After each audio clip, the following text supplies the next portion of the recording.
Hello everybody. Anybody new to my channel, my name is Jeff. Welcome to my little machine shop here. So today, I wasn't able to do what I wanted to do this weekend. A friend of mine brought me a Llama 1911 government model 45 ACP the other day. And the plunger tube is plastic and is put on the side of the pistol, the frame, with screws made of plastic. I haven't seen the name Llama since the 90s, early 90s, late 80s. My dad was an FFL back then. And I remember seeing Llama 1911s and Shotgun News all the time. But I haven't even heard that name since the early 90s. Well, the other day, the 1911 Llama, buddy of mine brought one in here. He had lost the guide rod plug on the end, and I had one. He had a full-size guide rod open plug. And I had one, so he brings it over, and the first thing I see is this plastic plunger tube is cocked. Right there, it sits right on top of the grip on the left side of the frame. And when we take it apart, the ears are broke right there, made of plastic. Plastic. These are different, of course. These take screws to put them on. Excuse me. Also, anyone new to my videos, I'm terminally ill. I have pulmonary fibrosis. My symptoms aren't as bad as they've been in the past, but that right there, clearing the throat, happens. That's part of the disease. So anyways, here's a standard 1911 plunger tube. All right, little pins on the side. Go on the side, you stake it on the side. You put it on a 1911. And we made him one out of 3 or 4 stainless. Turned out real pretty. Didn't even have to stone it in or nothing. My dimension came in to the thousandths right here. Measures 164 full length.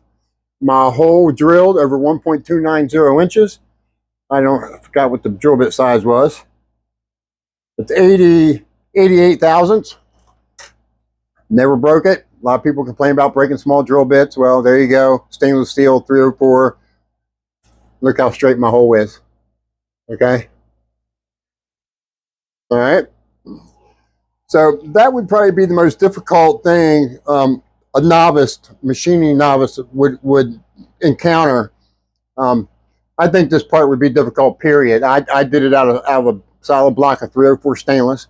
And I want to thank the gentleman who sent me this material a few months back. I had a piece of 316, but it was long. And I didn't feel like cutting it, so I decided I'd just make it out the top of this 304. And he also sent me this little block of 304. So this was made out of the top of this block of 304. It was cut from right there. And this video is making this part. Everybody enjoyed the video. Please like, share, and subscribe my videos. I need all the help I can get. And I love every one of you. I appreciate everybody who's watching my videos. So let's get the machine in here. Well, here we are. I just put a vice stop in. That's what this is. My finger's on right here. This goes to a Kurt vice. A bigger Bridgeport, excuse me, a Bridgeport milling machine 6-inch vice. So it's too wide for my little jaws here. So I got to put a little high-speed steel cutter to put my finger on it right there, just to take up a little bit of that space.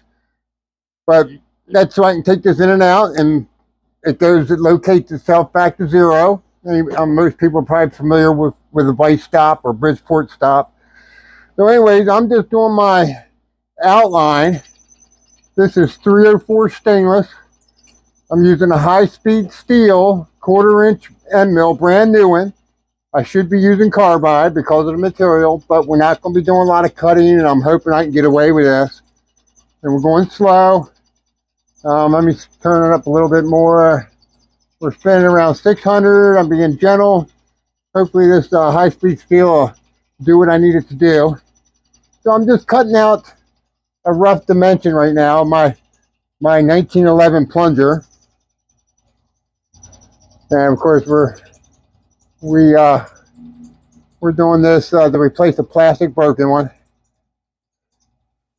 So this is a rough. So I'm 10 thousandths bigger than my finished dimensions here.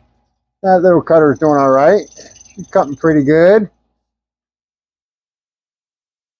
All right, so I'm gonna get my depth. I got my print over here. Let me get my print. So my depth is 170. And we're just going to do this outline right here. Again, here's that little plastic plunger that broke. Little on this particular 1911, again at the Llama.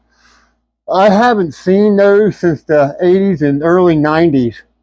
I'm used to seeing them in Shotgun News all the time advertised. They're like the cheapest 1911 you could buy back then. And the plunger tube's plastic, as I already went over. So I have a rough dimension of my little cutout there. We're gonna mill our profile in the top of this block, and we're ready to get going. So I'm gonna do a little bit of a time lapse here and get my depth cut. So our height of this little piece here is 170 thou. I'm gonna go in about, actually I think I'm gonna go right to my finish now, 170 thousandths. So let's do this on time lapse, get this depth cut.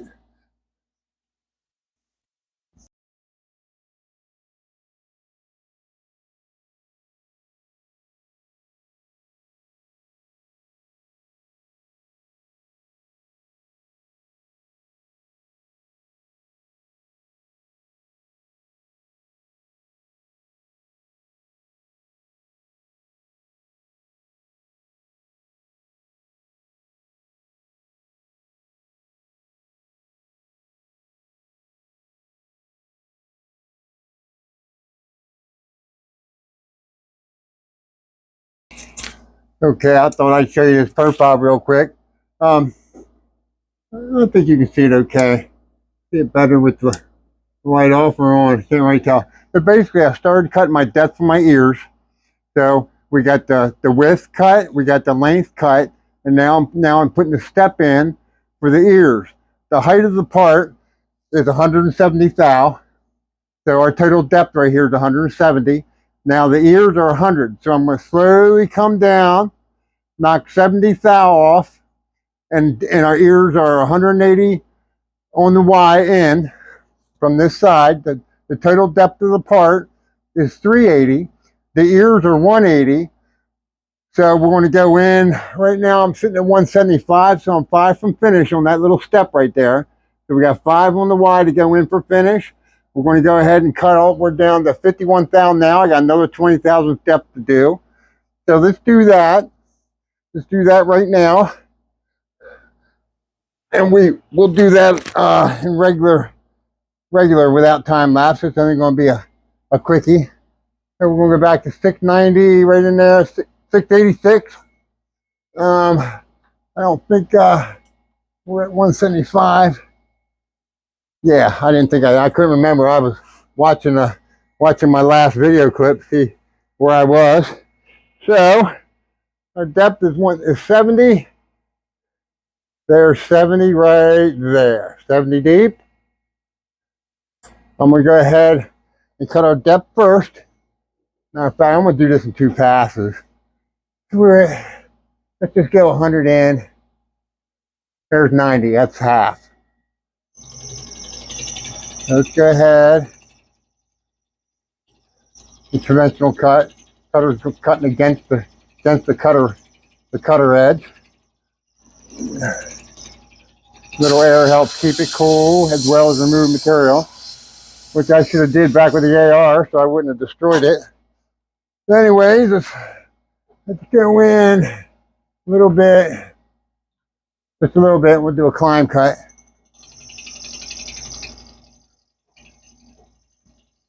Okay, we're almost done.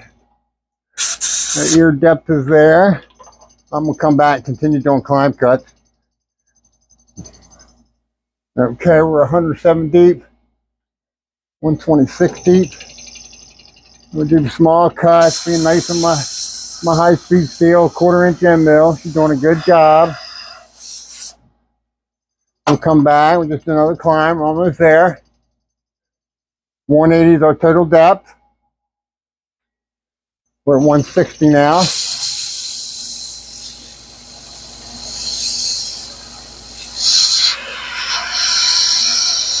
Looks really good.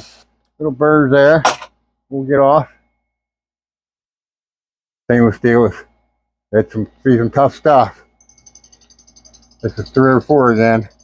The Whore stainless steel. 304 the Whore. It's not that bad, but when you start cutting titanium and Inconels, tool steels, this stuff's cut like butter. Yeah, let's go ahead to 175. 5 from finish. I'm going to go ahead and do this cut. Our depth is exactly 70 deep. Come back. We're going to do our 5 climb cut. Get a nice pretty finish. Okay, 5,000. 180. Right there.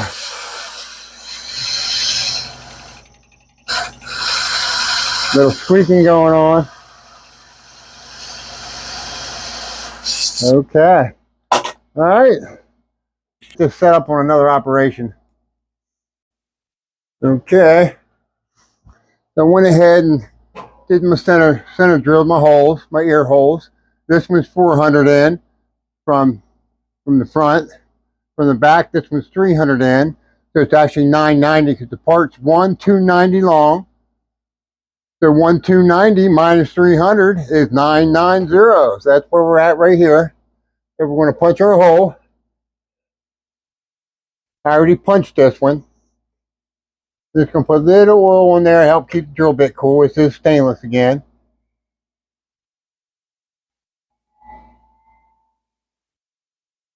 We'll run it at 750. That's 0 right there. We know our ears are 100 deep.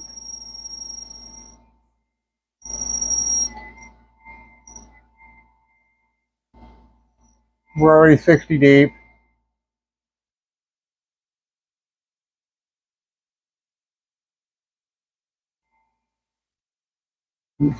There's 100. I'm going to go a little past it. Okay. There's that.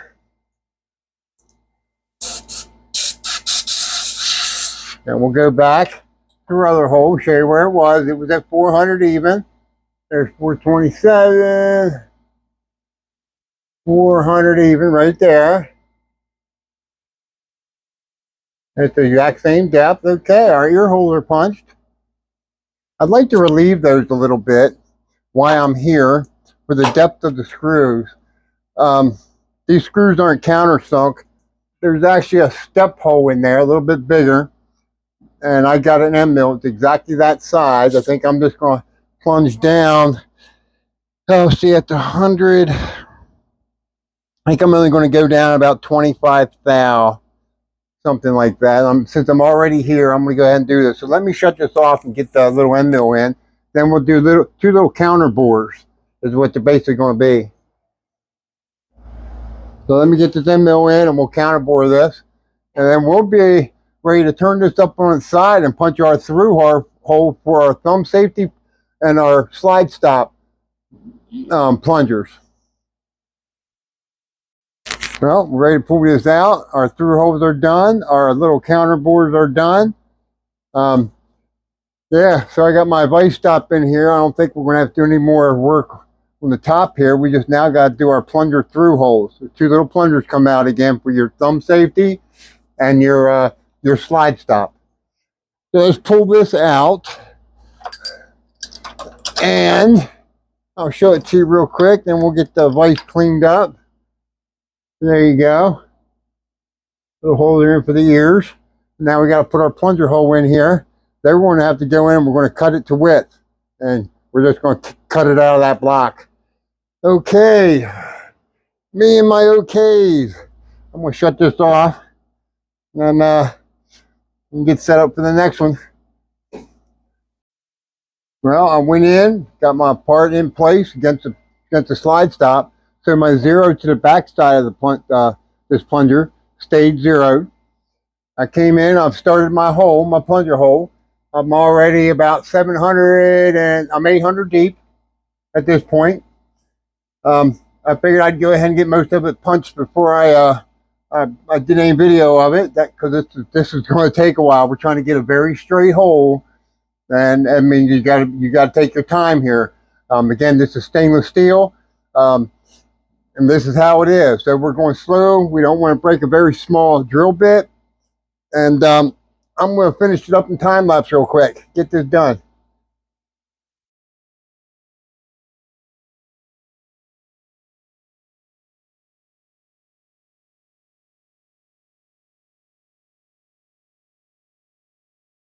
Well, we finished punching our through hole. As you can see, it goes all the way through. It comes right out the bottom. We just had enough. We just had to extend the drill bit just a little bit. So we're getting there. All the hard stuff's done. I'm probably going to do a little profiling by hand, pull this thing out of here. And that's how you use a small drill bit without breaking it. I've heard people on YouTube say how they have a hard time with smaller drill bits, not breaking them. Well, I just ran that through 3 or 4 stainless steel through 1.290 inches, same drill bit. Proper RPM. And proper pressure. Experience. Okay. I'm happy. Our through hole, our plunger hole's done. Our through holes are done for the screws that mount to the side of the frame. Now I gotta do is cut that out of that block. I think I'm gonna go get me a sandwich and then we'll come back and finish this. So I'll be back with you very, very shortly. Well, get ready to put a little radius between the 2 holes. They're probably gonna come down and knock that corner back a little bit and knock this corner back. And then we'll have to do some hand work. So we're going to go in. I'm trying to keep the light down so this thing, I've had other videos where it gets very bright. So our depth is 180 and I'm just eyeballing everything at this point. So let's see, at 130, we're going to touch off here. Should start touching soon. There we are. That says 135. So let's go in. 180 was our depth to the wall back there. I don't think we have to go in all the way. There's 160. Let me turn some light on here. See where I'm at. I'm going to go in another 5. 165. We're going to come out. I'm just going to eyeball these. Get some radiuses in there. Then we'll cut it out of that block. So let's go back down here. We'll go in right about there. We'll go in 165 here too. A little shallow actually. Yeah. I think we're starting to touch. There we are. We were eight difference there. Okay. Let's see if we can how good we can make this look.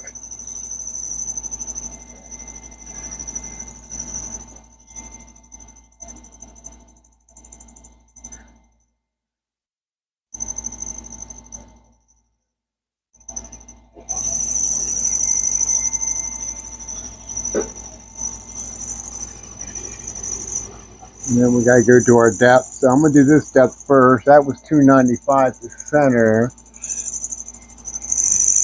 We'll get 165.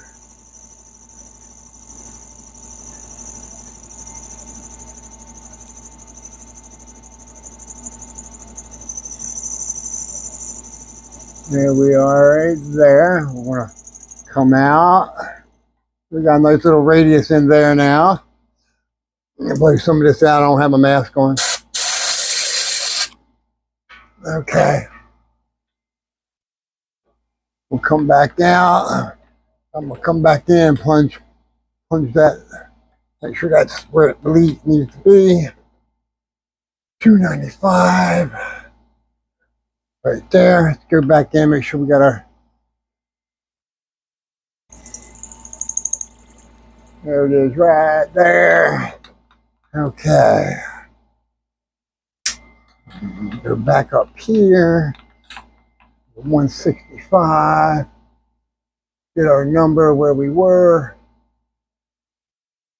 165. I'm going to write this number down.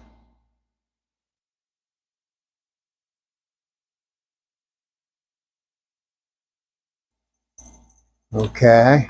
Let's get our depth. Let's go for full depth now. It was 170, I believe, was our thickness of our part. We need to go below that because we're going to cut it off, cut it out of there. We're at 130 now. I'm going to go down to, there's 190. Yeah, that's nice and deep right there. Let me think here. We'll go 175. Okay, there we are. Okay, let's finish this one. There it is, right on the zero it touched. I'm running carbide end mill 516.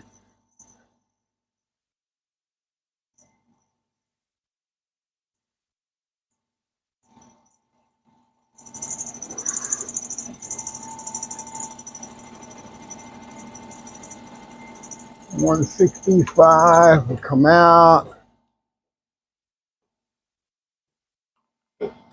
Let's get back up here and get this depth. This one was 295. There's 295. Oop. Okay, won't go into 165.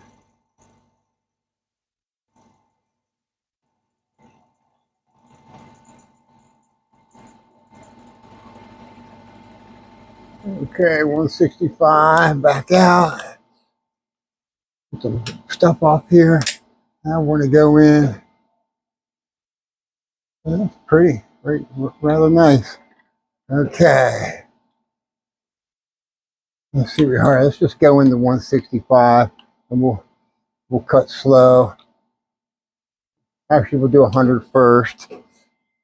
Let's see if I can get me a judgment where I want this thing to stop up to that next screw hole. So we're 170, 180, a little over 180 deep here.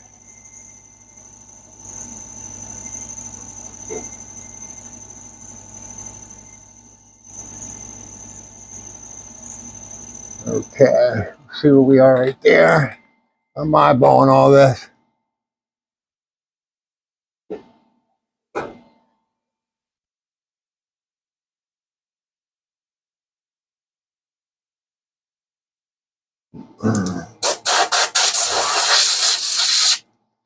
Okay, let's go in.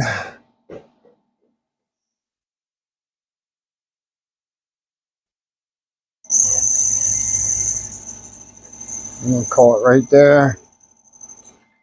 165 deep. Go ahead and hit our finish and get it done.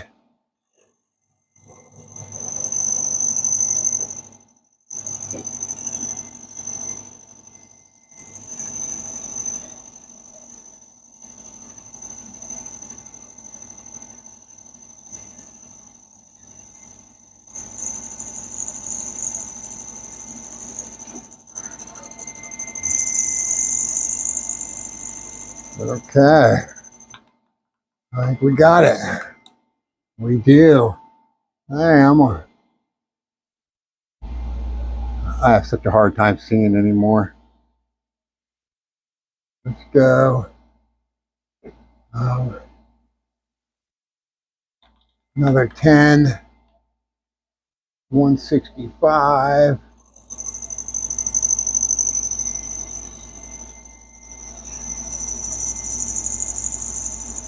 Right there.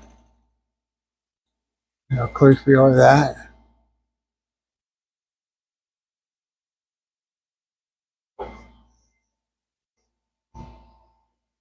Okay. Another 10. I think we're at 175, 177. excuse me, 777, 8, 877, excuse me. Okay, another 10.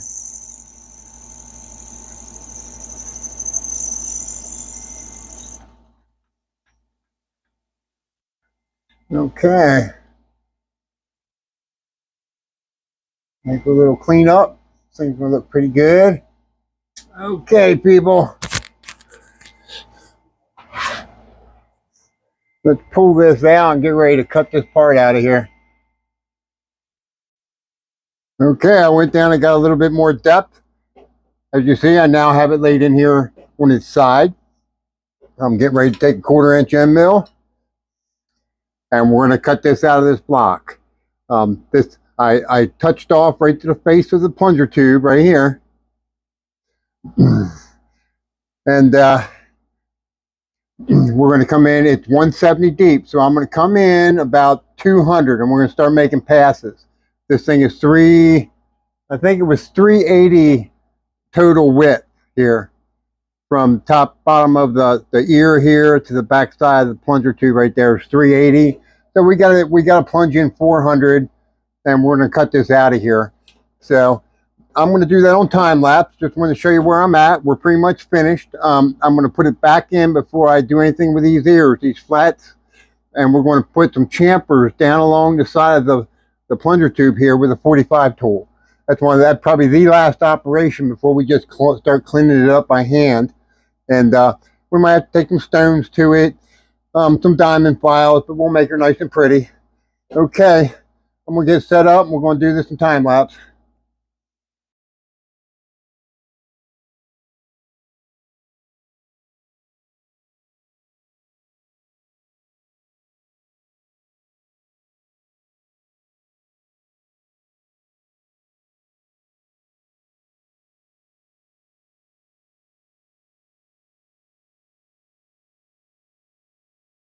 Okay, we're slowly getting our depth. We're slowly getting this cut out. But I wanted to bring you back real quick to give you a pointer. So when you're cutting a channel like this, and I need to get close to my finished dimension on how wide this plunger tube is. Every time I go through here, I say 3 or 4 passes. I go back and I cut this wall back and relieve my tool. So by having the tool not cutting on both walls, the back side of the plunger tube and this wall here, you get a much smoother and much cleaner and much better cut, and your tool's going to last longer. So I'll plunge down. You can actually kind of see it right there where I plunged down probably 50 thou, and I just went in. I have a number I'm cutting to, and I push this wall back, and then I can do another 50 thou cut, and the side of my end mill is relieved. There's no pressure on the left side of this end mill. So that's always a good practice, is to relieve the wall, the thick wall here, the back wall, so only the one part of the end mill is touching when it's cutting. It just gives you a much better result. So let's get back to time lapse on this and get this cut out of here and get this finished.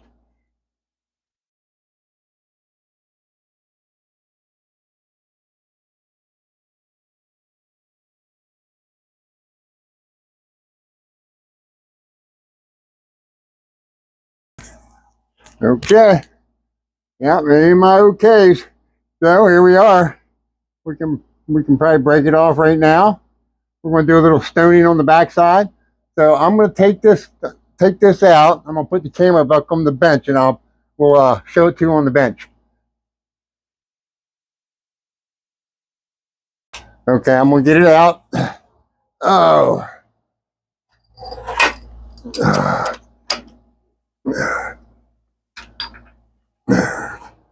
All right. Custom plunger tube for a llama 1911 government model. Okay, here we go. All right. I'm just going to break it off. We're going to have to do a little stoning and filing. There it is. There we go. Plunger tube. Plastic plunger tube. Piece of junk. stainless steel plunger tube, and I made it out of 304. Wasn't my choice. I had some 316. A gentleman had sent me a bunch of material some months ago. I think of this guy all the time. If you're watching, I was going to use that 316 you sent me, but I ended up using that little chunk of 304 you sent. And so we cut it out of that. Now, I squared this up earlier off. You know what? I'm going to show you. I'm only going to do it with veneers real quick, but I squared this up this morning before I even started the video. So I just wanted to show you how accurate this is with squared to. And this is with veneer. So we'll check it out real quick. Here's 128, 128. Oh, 127, 128, 127. So within a thousandth. I checked it earlier, and it was actually a half a thou. I might have been pressing a little hard here trying to get, but I had checked it earlier, and I was a half a thou. And but anyways, we squared that up off camera. Then I started cutting, making our little plunger tube here. I got a lot of work to do yet. We got to get the burrs off, and we're going to have to stone in the backside. I'll probably put it in the mill and just run the end mill down the back of it. But there you go. We just made a little plunger tube. One that's put on a 1911 with screws instead of pins, and staking it. So let me finish this up, and I've been cutting a lot of small stainless steel. I've been cutting it all, pretty much all day. Well, not all day, but quite a bit of it's in the air back here. So I'll get the mask off, and we'll talk about this after I clean it up. I might do a little video on the cleanup, but it's mostly going to be hand work. So, and I might run the end mill, just do a quick pass down the back of it just to pretty it up. But okay, let me get on this, and I'll be back with you for the ending of this. Okay, I went in and got myself a sandwich, and I came back out and grabbed my stones and my diamond files. I went in with my files and got the burrs off the radiuses here. There was 3 little radiuses. They were done with a 5/16 carbide. And the back side, this thing measures 164 all the way down the length. This is 1.290 inches long. It's 164 dead on. You can see the back of it. I never even really hit it with the stones. My edge is nice and square, but right there it appears that it's not. Right there. And that's not the case at all. It's just your eyes. That's just an illusion of some sort. I saw it and I looked real hard. My edges are very square. So anyways, there's the back. I didn't really hit it with stones. It measures 164 all the way down the length. My hole turned out dead straight all the way through. 88 thousandths drill bit through for stainless steel. Got a little heat in the tip, not too much. Drill bit never stopped cutting. So I fed it correctly at the right RPM and no broken drill bits. I've heard a lot of people complain about breaking a small drill bit. That's RPM feed rate. It is every time. Anyways, you can see how straight my hole is. Very straight. And the part turned out beautiful. I'm just gonna break these corners a little bit. This goes under the frame. This is a thumb safety and slide stop plunger tube. Goes on the left side of a 1911. The grip actually covers these screw holes right here, so you won't even see these, but I'm still gonna I already hit these with a file so they're not sharp, but I'm going to break those corners and round them off a little bit. But there's our part. We did it again out of a block of 304 stainless steel, and it turned out beautiful. And again, it was to replace a plunger tube made of plastic on a Llama 1911. I just spoke with the gentleman that owns this. He's a retired Learjet pilot. I've known him. I've met him when I was probably 12 or 13 years old, when my parents took over at Carroll County Airport in Carroll County, Maryland. And he worked on and off for us for years. He's been flying his whole life, and he's a retired Learjet pilot and a good friend of mine. I mean, he needed one of these made or wait a week for it, and I did it in 24 hours. So there it is. He brought this to me 2 days ago, and today it's done. So neck sore, getting a headache. Anyways, I'm breathing real well, everybody. I'm still doing well. I just did my inhaler about 20 minutes ago after I put my sandwich down. It's so much easier to breathe. The disease is still progressing. I'm starting to get cramps in the bottom of my lungs. But I have more time than John Hopkins led me to believe. This new doctor has made a huge difference in my life. And I'm going to say this out loud right now. John Hopkins didn't even bring up this inhaler to me. They never mentioned anything that this new doctor has brought up and has presented to me. My life is way better now than it was when I was going to John Hopkins. John Hopkins just did not seem to care. At this point, looking back, they just did not give me good medical treatment. Didn't seem to be concerned about my life at all. They led me to believe that you have this amount of time, you're going to be dead, you need a lung transplant now. And this new doctor assured me this is in June, that I could have up to a year yet before I even go on the transplant list. Lung transplant patients don't go on the transplant list until they're in their final months. That's how it is. You don't go on early, you won't be prioritized, and you don't want to lose life. This is time now that you'll have at the end. Lung transplants don't last forever. And let's say if one lasts 5 years and I'd gotten it a year ago, I lose this whole year of my life. But anyways, I'm doing well. So please like, share, and subscribe my videos. I love y'all. We'll try to get the scope range done next week. Like I said, I'm not working, and my income gets pretty tight at times. And at this time of the month, it's tight. I need a couple tools. So I'm probably going to put the scope rings off for another week and a half, maybe a week and a half, until I get some funds to come in, and then we'll get back to moving. I've got the aluminum for the AR upper receiver, haven't touched it yet. I'm going to slowly machine that back up to the same stage I was at, the same number of operations that when we had the mistake occur. And we'll get moving on all this again. But anyways, a plunger tube today, done, looks beautiful. We're going to probably put it on the man's handgun tomorrow. And I'm going to go fly some RC airplanes tomorrow. I'm an RC airplane pilot. I fly them rather large. My big airplane, 75 cc's. That's big, but there's much bigger. But my big airplane is a 75 cc Russian Yak. It's a 3D aircraft, and I'm going to be flying tomorrow. So everybody have a great rest of your weekend, and thank you very much for watching my videos. I love you all, and we'll see you in the next video. See ya.